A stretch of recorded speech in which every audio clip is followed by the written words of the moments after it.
Selamat pagi, siang, malam, Prof. Arnas. Perkenalkan nama saya Bianca Natasha dari Departemen Teknik Mesin dan hari ini saya akan mempresentasikan video tentang PVD Surface Diagram yang telah saya buat menggunakan Styrofoam. Nah, untuk referensi yang saya gunakan adalah diagram surface dari Institute of Bhopal, India, dan ini untuk referensinya dan ini adalah diagram yang telah saya buat. Nah, sebelum kita mempelajari tentang diagram fasa, kita perlu tahu dulu nih, apa itu pengertian dari fasa. Jadi, fasa adalah kondisi di mana suatu zat itu merupakan homogen, baik struktur fisikanya maupun struktur kimianya. Nah, contohnya gimana? Contohnya itu adalah apabila kita memiliki segelas air dan juga ada es batunya, maka di situ terjadi dua fasa, yaitu yang pertama ada solid atau es batu dan yang kedua ada liquid.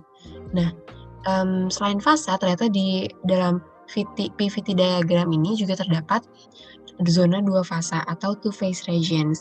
Nah, apa itu two-phase regions? Jadi, two-phase regions adalah kondisi di mana dua zat itu merupakan equilibrium atau berada pada kondisi equilibrium. Nah, contohnya di sini ada solid liquid, ada solid vapor, dan juga ada liquid vapor. Nah, kondisi equilibrium antara dua zat ini berada pada suhu tertentu. Nah, ternyata selain ada two-phase regions, ada juga three-phase regions atau yang disebut dengan triple line, yaitu kondisi di mana tiga zat berada dalam kondisi equilibrium, seperti itu. Nah, selanjutnya juga ada yang dinamakan dengan critical point. Nah, critical point ini merupakan daerah di mana saturated liquid dan juga saturated vapor atau gas itu bertemu, seperti itu. Nah, selain itu juga ada yang dinamakan dengan garis quality, yaitu yang berwarna hitam ini dari triple line sampai dengan critical point. Nah, apabila garis quality ini melewati critical point, maka sudah memasuki daerah superheated, seperti itu. Selanjutnya saya akan menunjukkan PV diagram atau temperatur konstan atau juga isotermik. Nah, kenapa disebut temperatur konstan? Karena kita melihat dari sisi pressure dan juga specific volume, sehingga temperatur dianggap konstan. Nah, ini adalah untuk graf PVT diagram milik saya. Nah, selanjutnya ada proyeksi PV diagram. Jadi di sini yang dimaksud dengan proyeksi adalah kita menarik surface atau permukaan dari PV diagram yang 3D tadi, kemudian kita jadikan bidang dua dimensi seperti ini, yang referensi dari Morang, kemudian yang ini adalah untuk milik saya, seperti itu.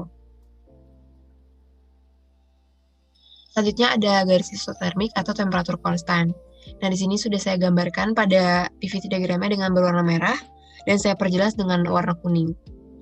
Selanjutnya ada TV diagram atau tekanan konstan atau isobarik. Kenapa disebut dengan tekanan konstan atau isobarik? Karena kita melihat dari sisi temperatur dan juga sisi specific volume, sehingga disebut dengan tekanan konstan seperti itu. Selanjutnya ada garis-garis isobarik atau tekanan konstan. Nah, garis isobariknya sudah saya gambar menggunakan warna coklat pada diagramnya dan saya tebalkan dengan warna kuning, seperti itu. Selanjutnya ada PT diagram atau volume konstan atau isokorik. Nah, kenapa disebut dengan isokorik? Karena kita melihat dari sisi pressure dan juga temperature. Oleh karena itu disebut juga dengan volume konstan atau isokorik. Selanjutnya ada proyektivity diagram, yaitu ditarik menjadi bidang dua dimensi seperti ini. Dan ini adalah milik saya. Jadi di sini ada titik triple point dan juga ada titik critical point seperti itu. Nah, sekian dari saya. Terima kasih.